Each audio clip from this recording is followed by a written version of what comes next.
Uncle চারটে নাই গেলিয়ে ঘুরলো, কেউ কয় না যে তোর কাবিল দেখি। আর মামুনুল হক যখনই একটা বউলে ঘুরবে গেছে কোথায় তোর কাবিল দেখি, কে তুই কাবিল দেখার কে রে? এ তুই কে রে কাবিল দেখার রে? আমি বিবাহ করার 12 বছর আগে ইমামতি করি, 40 বছর আগে আমি বিয়ে পড়াছি, আমি 201টা বিয়ে পড়াছি এই জীবনে। আমার বাপ আর আমি একসাথে বক্তৃতা করছি হ্যান্ডবেলে। 40 বছর আগে যে লোকের বিয়ে পড়াছি তার একটা সন্তান হচ্ছে ছেলে সন্তান। ওই সন্তান 13 সালে আমার নামে মামলা দিয়েছে। আমি মনের দুঃখেও সিদ্ধান্ত নিছি বিয়ে আর পড়াবো না। দেখি তোরা বউ পাস কে করে তুই সোল হয় কোনটি থেকে কতক্ষণ মিয়া আমাকে মিলাদ পড়ে নেবো, কাপুন কাটে নেবো, জানাজা করে নেবো, আর তারাবি পড়ে নেবো, ঈদের নামাজ পড়ে নেবো, আর আমাকে আবার কথা হক করলে তুই জেলখানা তুলবো। ওই ধান্দা বাংলাদেশে আর কোনোদিন সফল হবে না। যদি আপনারা খালি ঠিক থাকেন, বাংলাদেশের যে গতি বিশ্ব পরিস্থিতির থেকে আমরা শুনতে পাচ্ছি, ইনশাল্লাহ টুডে অর টুমরো এইবার বাংলাদেশের ইমানদারের সিদ্ধান্ত সঠিক হবে। আপনার দায়িত্ব, বদরের যুদ্ধে 313 জন সাহাবী সিদ্ধান্ত নিয়েছিলেন আমাদের রক্ত যাবে, জীবন যাবে, 1000 কাফেরকে মদিনার মাটিতে ঢুকতে দেব না। এই সিদ্ধান্ত নেওয়ার কারণেই আল্লাহ তাআলা আসমান থেকে 5000 ফেরেশতা দিয়ে সাহায্য করেছিলেন। আমার দেশের ইমানদারের কাছে আমার অনুরোধ, সিদ্ধান্ত নেন, স্ত্রী ছেলে মেয়ে নিয়ে সিদ্ধান্ত নেন, আপনি ইসলাম বিজয় করবেন, আল্লাহ তাআলা আপনার জীবনের সব গুনাহ মাফ করে দেবে। ইসলাম বুঝানোর দায়িত্ব ইমামদের, আলেমদের, কথা ঠিক কিনা? কিন্তু আমরা তো তা বুঝাচ্ছি না। তাহলে ইসলাম অর্থ কি বলেন তো? হ্যাঁ, বাস মারহাবা, কোড অফ লাইফ। ইসলাম অর্থ হলো জীবন ব্যবস্থা, code of life. Islam is the complete code of life. ইন্না দীনা ইন্নাল্লাহ। হুজুর দেখ আমাকে কয় ভাই যে হুজুর দোয়া করবেন যাতে ইমান নিয়ে মরবে পারি। ইমান নিয়ে মরার কথা কোরআনের কোথাও নাই, হাদিসও তো নাই। আল্লাহ বলেছেন ইল্লা ওয়া আনতুম মুসলিম, মুসলমান হয়ে মরো। তাহলে ইসলাম মানলে মুসলমান হওয়া যায়। মুসলমান হয়ে মরার জন্য দোয়া লওয়া লাগবে। ইমান নিয়ে মরা বাংলার জমিনে কারো সাধ্য নাই। সুদ চলে, ঘুষ চলে, জানা চলে, ইমান নিয়ে মরা যাবে? তাহলে বলুন তো আপনার সন্তান বেনামাজি, এক নামাজি বানাবে কে? নো, কোরআনকে বলতে, কোরআনের জবাব হলো সঠিক জবাব। কোরআন বলছে আল্লাযীনা ইম্মাক্কানাহুম ফিল আরদ আকামুস সালাতা ওয়া আতাউয যাকাতা ওয়া আমারু বিল মারুফ ওয়া নাহাউ আনিল মুনকার ওয়া লিল্লাহি আকিবাতুল উমুর। জোরে কন্না মারহাবা।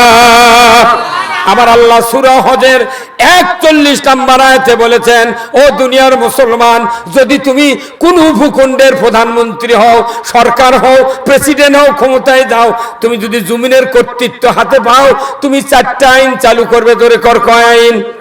জোরে কোন কয় আইন? 4টা আইন চালু করবে। 1 নম্বর হলো নামাজ কায়েমের আইন, 2 নম্বর যাকাত আদায়ের আইন, 3 নম্বর ন্যায়ের আদেশ, 4 নম্বর অন্যায়ের নিষেধ। এই 4টি দফা দুনিয়ার কোন সরকার যদি জমিনে চালু করো, এটা আমার পক্ষ থেকে ওয়ালিল্লাহি আকিবাতুল উমুর, আমার আল্লাহর পক্ষ থেকে এটা বড় ধরনের একটা আদেশ তোমাদেরকে দিয়ে দিলাম। তোমরাই নামাজ কায়েম করতে পারবে, যাকাত আদায় করতে পারবে, ন্যায়ের আদেশ করতে পারবে, অন্যায় বারণ করতে পারবে। কার কথা?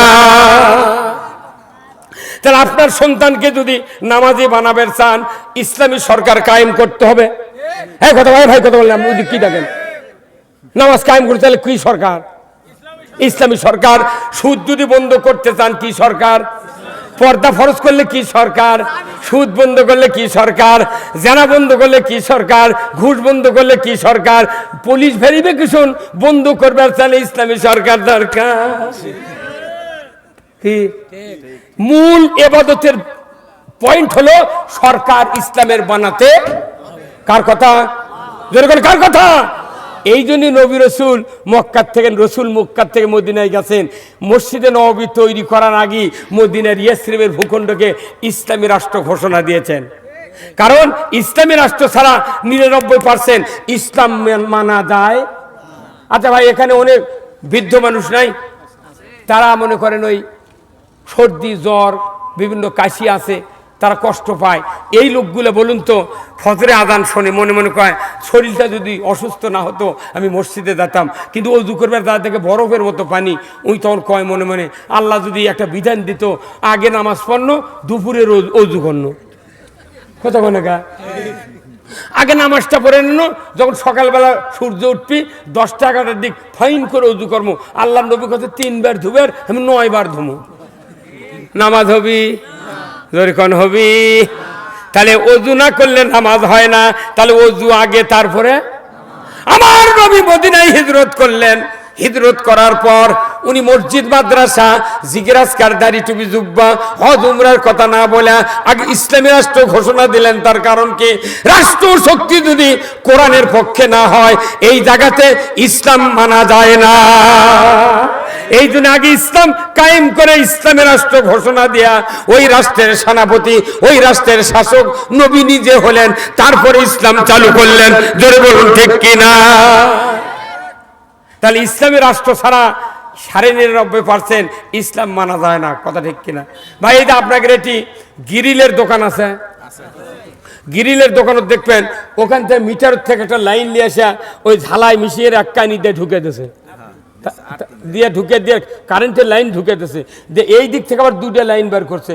একটা লাইনের মাথার 336 তারের মাথার এত বড় একটা পাতি কিংবা এত বড় একটা রড প্যাঁচ করে ওটি গ্রিল যেটা ঢালাই করবি তারই উপর ধসে ফেলে, সাইকেলের উপর মেশিনের বডির উপর ফেলে দিতেছে, ওটা ঢালাই করবি তারই উপর ফেলে দিতেছে। এই লাইনের নাম কি? আর্থিং। আর আরেকটা লাইন এই কানির থেকে বার করে ইনকা গোল সিমটা তারই উপর RFL এর 1.5 ফুটে একটা কাঠি ইনকা করে ধরছে, ধরে ওটি সুইচ দিয়ে তখন ওই কাঠি নিয়ে আসে এইরকম রডের উপর ইনকা করে ধাক্কা মারে, তখন ফরাত করে আলো ফুরুঙ্গি বাড়ায়।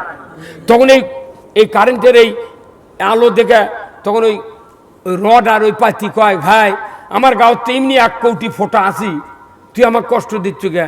তখন ওই মালিক কয়, না দেখিচ্ছি লাইন আসছে নাকি, কত কয়?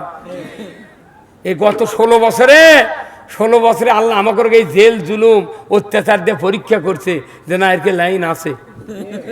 এই কতক্ষণ এখন এই আর্থিং এর এই লাইন যদি খুলে থুয়ে কিয়ামত পর্যন্ত কারেন্ট দিয়ে ঢালাই করবে চায়, একটা ফোঁটা দেওয়া যাবে? এই দাবি তে রাষ্ট্র শক্তি হচ্ছে ওটা আর্থিং, রাষ্ট্র শক্তি আর্থিং, আর হচ্ছে কারেন্টের লাইন হচ্ছে কোরআনের বক্তৃতা। আমরা কোরআনের থেকে ডাইরেক্ট 12,000 বক্তৃতা করছি, কিন্তু আর্থিং না থাকার কারণে যারাই বক্তৃতা করছে ওর করে ধরে জেলত তুলিচ্ছে। আর্থিং নাই তো ঠোকা হবি কেমনি? কথা কনে বাড়ি কথা কনা কথা কি? তাহলে আগে নামাজ রোজা আছে, আগে আর্থিক কায়েম করা লাগবে। প্রত্যেকটা ইতিহাস পড়ে দেখবেন বদরের যুদ্ধে আল্লাহ রসুল 313 জন সাহাবী নিয়ে বদরের প্রান্তরে গিয়েছিলেন। দেখা গেল বদরের দিনে প্রথম 17 রমজানে সকালবেলা তারা রাত্রে সেহরি খাচ্ছে, রোজার নিয়ত করে ফেলে দিয়েছে। সকালে জিবরাইল এসে করছে, হুজুর আপনি সহ তামাম সাহাবীরা রোজা ছেড়ে দেন তো, না খায় যুদ্ধ করে লাভ নাই। ওরা আছে আপনাকে মারবি পিটবি, যুদ্ধ করতে গেলে খাতে হবে, খুরমা খাবেন, পানি খাবেন, ভাত খাবেন, খায়া বাটাম ফাটাবেন। কত গণা রে? তার মানে কি রোজার চেয়ে দামি কাজ হলো ইসলামী রাষ্ট্র কায়েম রাখা। রোজার চেয়ে দামি কাজ। বদরের যুদ্ধের পর ওহুদের যুদ্ধ হলো। ওহুদের যুদ্ধে হযরত হানজালা নামে একজন সাহাবী দুপুরবেলা রাসূলের সামনে হাজির হলেন। আল্লাহর নবীকে এসে বললেন, ইয়া রাসূলুল্লাহ, ইয়া হাবিবাল্লাহ, হুজুর আমি উহুদের ময়দানে যুদ্ধে যেতে চাই, যতজন সাহাবী দরকার তার ভিতরে আমি একজন যাব। রাসূল মাথার থেকে পা পর্যন্ত অবজার্ভ করলেন, কি সুন্দর চেহারা, ধবধবে সাদা, মাথার চুল কোকড়ানো, মিডিয়াম স্বাস্থ্য। রে যুবক, তুমি তো যুদ্ধে যাবে, তোমার বয়স যা হয়েছে, বলো তো তুমি কি বিবাহ করেছো? বলে বিবাহ করি নাই। তোমার নাম কি? বলে আমার নাম হানজালা। তুমি কোথায় যেতে চাও? যুদ্ধে যেতে চাই। রাসূল বললেন, হানজালা তুমি বিবাহ করো। এই কথা বলার সাথে সাথেই হযরত হানজালা তীব্র বেগে বাড়িতে গিয়ে বাপ মা ভাইদেরকে বললেন, আমার রাসূল আমাকে বিবাহ করার অনুমতি দিয়েছেন। ওনার বিবেক বলছে যে আমি যদি আজকে বিবাহিত হতাম যুদ্ধের ময়দানে যাওয়ার অনুমতি পেয়ে যেতাম। যদি আমি বিবাহিত হতাম আমি যুদ্ধে যাওয়ার অনুমতি পেয়ে যেতাম। এই চিন্তায় উনি বাপ ভাই মাওক বলেছে, আমাকে আজই বিয়ে দাও, এখনই বিয়ে দাও। আল্লাহু আকবার। দুপুরবেলা বললেন সূর্য অস্তমিত যাওয়ার আগে বিবাহ হয়ে গেল। বিবাহ হওয়ার পর নতুন স্ত্রীকে নিয়ে বাড়িতে আসলেন, বাসর সজ্জা উদযাপন করলেন। গভীর রাত্রিতে, ভোর রাত্রিতে উনি গোসলের জন্য হাম্মামখানায় চলে গেছেন, স্ত্রীকে নিয়ে গোসলের প্রস্তুতি চলছে। এমন সময় কে যেন উহুদের ময়দান থেকে ফিরে এসে মদিনার অলিতে গলিতে ঢান্ডারা দিচ্ছে। কে আসরে মদিনায় ঘরে বাইরে ইমানদার রসুল কুতেলা মুহাম্মদ ইসলাম পরাজিতর পথে। কে আসো তরবারি নিয়া এক্ষুনি ওদের ময়দানে গিয়া ইসলাম বিজয় রাখার জন্য তোমরা যুদ্ধ করবে, চলো না, একটু আসো না। ঢান্ডারা দিচ্ছে। এমনি সময় হযরত হানজালার কানে ওই ঢান্ডারাতে আল্লাহ তাআলা পৌঁছে দিলেন। উনি বললেন, প্রাণের স্ত্রী, ও প্রাণের স্ত্রী, আর গোসল করব না। বলে কেন? ওই যে ঢান্ডারা বাজাচ্ছে। কে আসরে মদিনায় ঘরে বাইরে ইসলামের জন্য যুদ্ধের ময়দানে উহুদ প্রান্তরে আসো, কুতিলা মুহাম্মদ ইসলাম পরাজিতর পথে। করব না গোসল, তাড়াতাড়ি করে তরবারি দাও, যুদ্ধের পোশাক পরিয়ে দাও, ঘোড়াটা সাজিয়ে দাও, মুহূর্তকাল দেরি করব না। আমি রসুলের সামনে গিয়া যুদ্ধ করব কাফেরের বিরুদ্ধে, ইসলাম বিজয়ের জন্য। জোরে কোন মারহাবা। উনি চলে গেলেন। উনি এই কথা যখন বললেন, পানের স্ত্রী বললেন, ওগো পানের স্বামী, আমি আপনাকে বলছি আপনার উপর গোসল ফরজ, ফজরের নামাজ আছে, আপনি কেমন করে এইভাবে যাবেন? আপনি গোসল করেন, নামাজ আদায় করেন, তারপরে উহুদের ময়দানে যাবেন। আমি ঘোড়া সেজে দেব, আমার কোনো তরফ থেকে বাধা দেব না, আপনি নির্বিঘ্নে চলে যাবেন। ওই বগুড়া নন্দীগ্রাম ওই দিক থেকে আছে, বগুড়া সাত মাথাত মিছিল করছে, সেরাকান্দি থেকে মিছিল করছে, আর এটকার মানুষ চোখ মেলে দেখিতে মর্ম মর্ম ওটি যা হয় হয়ে যায়। খালি 5 তারিখে যদি খালি পট পরিবর্তন না হতো, 10 লাখ লোক সেই দিনই গ্রেপ্তার হয়ে যায়। আর ওবায়দুল কাদের তো খুঁজছিল, যদি আমরা আগামীতে ক্ষমতা দিতে না পারি, এক রাতে 5 লাখ মরবি। 5,000 মরছে, 50, 5 জন। ওই মিশে ওরকে দলের লোক ভয় দেখাচ্ছে। ওই ভাইদেরকে বলি, ভাই যারা তোমরা ওরকে সাথে ঘুরিয়েছো, তোমাকে উপর আমার কোনো রাগ নাই, তোমাকে নিয়ে আমরা এ দেশে ইসলাম বিজয় করব। তোমরা হবে জাতির শ্রেষ্ঠ সন্তান। যারা এই নির্বাচনে আল্লাহর দিন বিজয় করবে, তারা হবে জাতির শ্রেষ্ঠ সন্তান। হযরত হানজালা বললেন, পানের স্ত্রী, আমি গোসল করতে গিয়া যদি নবী শহীদ হয়ে যান, ওদের প্রান্তরে যদি ইসলাম পরাজিত হয়ে যায়, আমি হানজালাকে ওই হাসরের ময়দানে জবাবদাহির কাঠগড়ায় দাঁড়াতে হবে। আমি গোসল করব না, আমি যুদ্ধে যাব। তরবারি নিলেন, পোশাক নিলেন, ঘোড়া নিলেন, চলে গেলেন। যুদ্ধ করতে করতে এক পর্যায়ে কাফেরের আঘাতে ধরাশায়ী হয়ে শাহাদত বরণ করলেন। মদিনায় খবর গেল, ওগো হানজালার স্ত্রী, তোমার স্বামী শাহাদত বরণ করেছেন, তাড়াতাড়ি করে দেখো কি খবর। হযরত হানজালার স্ত্রী শুনে দৌড়ে চলে গেলেন উহুদের প্রান্তরে। নবীজির তাঁবুতে গিয়ে বললেন, হুজুর, আমার স্বামী হানজালা শাহাদত বরণ করেছেন, আমি শুনতে পাইলাম, আপনি একটু আমার স্বামীর লাশটা দিয়ে দেন, আমি সহজে গোসল করায় দেব, কারণ শহীদ হলে রক্তাক্ত অবস্থায় মাদফুন করেন। আমি বলছি আমার স্বামীর উপর গোসল ফরজ ছিল, গোসল করে নাই, দয়া করে লাশটা দিয়ে দেন, আমি গোসল করব। রাসূল বললেন, হযরত হানজালাকে আমি নিষেধ করেছি যুদ্ধের ময়দানে তুমি বিবাহ করো। বলে, হ্যাঁ বিবাহ করেছে আমার সাথে। আল্লাহর নবী আপনার সাহাবী বাসর সহ্য উদযাপন করেছে, কিন্তু গোসল করে নাই। আমার এই খবরটা আপনাকে দিলাম। আল্লাহর রাসূল আবু বকর, উমর, ওসমান, আলীকে বললেন, দেখো না উহুদের ময়দানে কতজন সাহাবী শাহাদাত বরণ করেছেন। এক এক করে 69 জন সাহাবীর লাশ কাতারবন্দি করে শোয়া দিলেন। রাসূল নিজে সে অবজার্ভ করছেন, কোথাও তার চেহারা দেখতে পেলেন না। এইবার বারবার রাসূল বলছেন, কই তোমার স্বামীর লাশটা কই, কোথায় গেল হানজালা? উনি বলছেন, ওয়াল্লাহি, আল্লাহর কসম, আমি তরবারি দিয়েছি, যুদ্ধের পোশাক দিয়েছি হুজুর, আমি বলছি আমার স্বামী এখানে এসেছেন। আল্লাহর রাসূল একবার শহীদদের দিকে তাকালেন, আকাশের দিকে তাকালেন। আল্লাহ তাআলা বুঝতে পারলেন নবীজি আমার পক্ষ থেকে খবর চায়। আল্লাহ বললেন জিবরাইল কোথায়? জিবরাইল আলাইহিস সালাম বললেন লাব্বাইক, আমি হাজির। ও জিবরাইল, তুমি তাড়াতাড়ি করে চলে যাও উহুদ প্রান্তরে। ওই যে আমার হাবিব পেরেশানি বোধ করছেন, হযরত হানজালা শাহাদাত বরণ করেছেন, তার স্ত্রী প্রতিবাদ দিচ্ছে, দাবি দিচ্ছে আমার স্বামীর লাশটা দিয়ে দেন, গোসল করাবে। রে জিবরাইল, আমার হাবিবকে গিয়ে বলো যে হানজালা ফজরের নামাজ পড়ে নাই, ফরজ গোসল করে নাই। ফজরের নামাজের 2 ফরজ, ফরজ গোসলের 3 ফরজ, সর্বমোট কয় ফরজ? 5টা ফরজ তরক করে জীবন দিয়া মদিনার ইসলামী রাষ্ট্র ধরে রাখার জন্য যুদ্ধ করে শহীদ হয়েছেন। আমি আল্লাহ তার যুদ্ধের কারণে, এত প্রতিজ্ঞার কারণে আমি খুশি হয়েছি। আসমানের ফেরেশতা দিয়া উহুদ প্রান্তর থেকে তার লাশটা সকলের দৃষ্টির অগোচরে আমি এনে হাউজে কাউসারের পানি দিয়া গোসল করা দেওয়ার হুকুম দিয়েছি। ও জিবরাইল, আমার হাউজে কাউসারের পানি দিয়া গোসল করায়া জান্নাতি কাফন দিয়া তাকে উহুদের ময়দানে আমি পাঠায় দেব। আমার হাবিব যেন পেরেশানি বোধ না করে, অল্পক্ষণের ভেতরেই উহুদের প্রান্তরে হযরত হানজালার লাশ পৌঁছে যাবে। ভাইরা আমার, এত বড় সুখবর হানজালার ভাগ্যে মিলে দিলেন কে? ওই আল্লাহ এখনো আছে। হ্যাঁ, খালি কোরআন বিজয় নাই। ওই সময় যুদ্ধ হয়েছে তরবারি দিয়া, তীর ধনুক দিয়া। আর বাংলাদেশে এত সস্তা যুদ্ধ, 3 দিকে সালা, একদিকে দুয়ার, একদিকে মুখ, হাতত বাঁ হাতত থাকবে ব্যালট, ডান হাতত থাকবে সিল, কিরামান কাতিবিন, আর আল্লাহ ছাড়া কেউ দেখে না।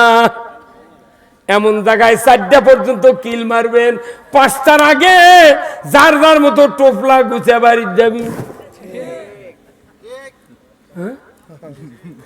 যত মানুষ নামের আগে মোহ বাদলাকে আমি দেখেছি। একটা হুজুরকে বলতে, হুজুর ইসলাম বিজয় করা দরকার। ওই কাছে একটা অমুসলিম দাঁড়িয়ে আছে, আমি বুঝতে পারিনি, লুঙ্গি পরে আছে বোঝা যায়, গলা তো কিছু নেই, নাক মুখে তো কিছু কোনো দাগ নাই। এখন ওই ওই হুজুর করছে এত তাড়াতাড়ি হবে? ওরে বাপ রে বাপ, এত তাড়াতাড়ি হবে? 2 আলিফের মধ্যে এত তাড়াতাড়ি হবে? সাথে সাথে অমুসলিম ভাই, নাম হলো কালাসান, কালো করে তো কালাসান, বাড়ি হলো 4 নম্বর ইউনিয়ন থালতা মাঝগ্রাম, গ্রামের নাম হলো চানপুরা। গ্রামের নাম কি? চানপুরা, নাম হলো কালাসান। এই অমুসলিম ভাই করছে, হুজুর তুমি জানো না ইসলাম হলো সকল ধর্মের জন্য উপযোগী বিধান। ইসলাম হলো সকল ধর্মের উপযোগী বিধান। আমার ইচ্ছা এদেশে যদি ইসলাম কায়েম হতো, আমাদের উপর অত্যাচার হতো না। অমুসলিম ইসলামের স্বাদ পাইতে চায়, কিন্তু মুসলমান ইমানদার দাবিদার ইসলামের স্বাদ দেখতে চায় না। ও আমার ভাইরা, ওদের যুদ্ধে শহীদ হয়ে গেলেন। ওনার লাশটা পৌঁছে দেওয়া হলো। নবীজি বললেন আবু বকর, উমর, ওসমান আলী। এইমাত্র জিবরাইল বলে গেলেন অল্পক্ষণের ভেতর লাশটা এসে যাবে। লাশটা চলে আসলো। রসুল বললেন আবু বকর দেখো না হযরত হানজালার মাথার চুলের পরিস্থিতি। নবীদের জীবদ্দশায় এই হাদিসটা বর্ণনা করেছেন। হযরত হানজালার মাথার চুল থেকে হাউজে কাউসারের পানি টস টস করে উহুদের ময়দানে পড়ে যাচ্ছে। ধরে কোন মারহাবা। কোথায় মুসলমান? মুসলিম আমি, সৈনিক আমি চির রণবীর, আল্লাহকে ছাড়া কাউকে মানি না, নারাই তাকবীর। বের মুসলমান ধরো আল কোরআন, ফিরায়া আনো সেই হারানো সম্মান। বের মুসলমান নারাই তাকবীর, আল্লাহু আকবার, তোলা ধ্বনি ধরায় রাখবার। বের মুসলমান ধরো আল কোরআন, ফিরায়া আনো সেই হারানো সম্মান। বের মুসলমান যাই যে দল করেন, যে গুরুপদ আছেন আমার আপত্তি নাই, কিন্তু আপনার ইমান হিসাবে, ইমানদার হিসাবে আপনার দায়িত্ব ইসলাম বিজয় করা। কথা কন না? এই যে ভাই আপনার নাম কি? আতোয়ার ভাই। আপনার নাম? শাহাবুল। আপনার নাম? রুবেল ভাই। তাহলে এটি তিনজন। আর আপনার নাম কি? আব্দুল হান্নান ভাই হচ্ছে আমার সয় গেছে মেডিকেলে, জিএ মেডিকেলে। এক ডাক্তার কাছে গেছে, বলছে ভাই আমার আমাশয় আছে। ডাক্তার বলছে আপনি ফেলাজিল খান। ইনি রুবেল ভাই গেছে আমার আমাশয় ওষুধ দেন, এনার কথা অ্যামোড্রিস খান। উনি গেছে ওনার কথা আপনি ফিলমেট খান। উনি গেছেন ওনার কাছে আপনি মিলিগ্রাম খান। ওনার রক্ত পড়ছে। তিনজনারই কি অসুখ? হ্যাঁ জোরে কোন কি অসুখ? আমাশয়। ওষুধের নাম ভেনো, কোম্পানিও ভেনো, কিন্তু গ্রুপ হলো মেট্রোনিডাজল। মেট্রোনিডাজল গ্রুপের কাজ আমাশয় বন্ধ করা। আমার বাংলাদেশে আওয়ামী লীগ কোন, জাতীয় পার্টি কোন, জাসদ কোন, বিএনপি কোন, জামাত কোন, তবলিগ কোন, খেলাফত মজলিস, ইসলামী আন্দোলন, শাসনতন্ত্র, চরমনায় যত দল আছে বাংলাদেশে 242টা দল আছে, নূরের থেকে শুরু করে একবার বিএনপি পর্যন্ত 242টা দলটি মাশাআল্লাহ ইমানদার আছে না? তো প্রত্যেকটা ইমানদার আছে যেহেতু, তাহলে ইমানদারের একটা গ্রুপ আছে। এই গ্রুপের নাম হলো মুমিন গ্রুপ। কি গ্রুপ? আর এটা হলো মেট্রোনিডাজল গ্রুপ। মেট্রোনিডাজল গ্রুপের ট্যাবলেটের কাজ হলো আমাশয় বন্ধ করা। আর ইমানদারের গ্রুপের মধ্যে যে একটা গ্রুপ মুমিন গ্রুপ, মুমিন গ্রুপের কাজ হলো ইসলাম বিজয় করা। এই কথা কোন জায়গা? কিন্তু আমরা তো সবাই ইমানদারের দাবিদার, কিন্তু ইসলাম তারা বিজয় চায় না, বিজয় করতে চায় না। চিন্তা করছেন আল্লাহর ইজ্জতের কসম, গোল্ডেন পেনের সিগনেচার গালাপট্টি থেকে একটা সোনার কলম বানিয়ে নিয়েছে, আমাকে দেবেন কালি তুলে, সেল দিয়ে দেবো। জীবনে কোনো আবাদত কবুল হবে না, হবে না। কি এখন কোরআনের ট্যাবলেট, এটা হচ্ছে অ্যান্টিবায়োটিক। কোরআনত কিছু কিছু আয়াত আছে অ্যান্টিবায়োটিক, কিছু কিছু আছে সিভিট। তুই সিভিট মুখস্থি খুদ্া মুখস্থি করছে, মান হাব্বা সুন্নতি ফাকাদ আহাব্বানি ওয়া মান আহাব্বানি কানা মাই ফিল জান্নাহ। খুদ্া মুখস্থি পড়ছে। আলহামদুলিল্লাহ, রাসূল নিজে বলছেন যারা আমাকে আমার সুন্নত ভালোবাসলো তারা আমাকে ভালোবাসলো, আর যারা আমাকে ভালোবাসলো আমার সাথে বেহেশতে থাকবে। কিন্তু এই সুন্নত কোয়া, এই হাদিস করলে কোনো মান নাই, জেল জুলুম। কিন্তু কোন সুন্নত দেখেন এখন? আল্লাহর রসুলের একটা হাদিস, এত জটিল হাদিস, যেদিন আমি রাত্রিতে 20 বার পড়েছি, আজ থেকে 2 বছর আগে, 1 বছর বোঝার পর এইবার ওই হাদিসের বক্তব্য দেওয়া শুরু করেছি। ওই হাদিসের মধ্যে কি আছে তন্ন তন্ন করে কোরআনের ভেতরে ঢুকে হাদিসটা প্রমাণ করে আমি বুঝতে পেরেছি এত বড় জটিল হাদিস খুতবাতে কেন আশরাফ আলী থানভী দেখলেন। এর কারণ হলো এই হাদিসটা যদি পৃথিবীর জমিনে ইমানদারদেরকে বোঝানো যেত, এই বাংলাদেশে জান্নাতি পরিবেশ কায়েম হয়ে যেত। এই হাদিসটা দেখেন, শোনেন।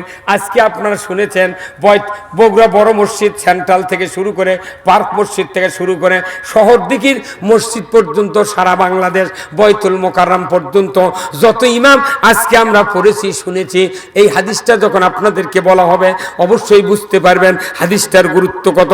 আমার রসুল বলেছেন ও সুলতানু জিল্লুল্লাহি মান আরদে, কথা ঠিক কিনা? ও সুলতানু জিল্লু